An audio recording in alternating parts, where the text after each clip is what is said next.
In 3ds Max, there have 4 default viewports: top, font, left and perspective, but you can change them anytime easily.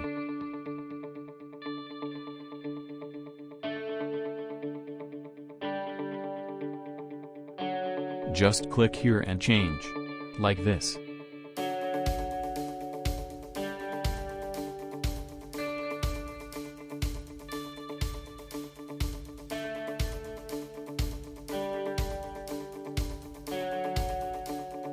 And you can maximize or minimize any viewport also. Like this. Press Alt and W from your keyboard.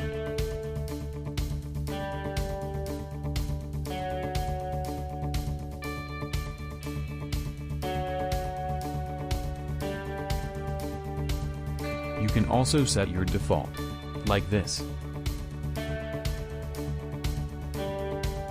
Reset your previous all setting, you have to do.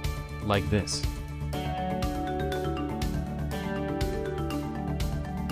Hopefully, you have been able to gain some knowledge. Thank you.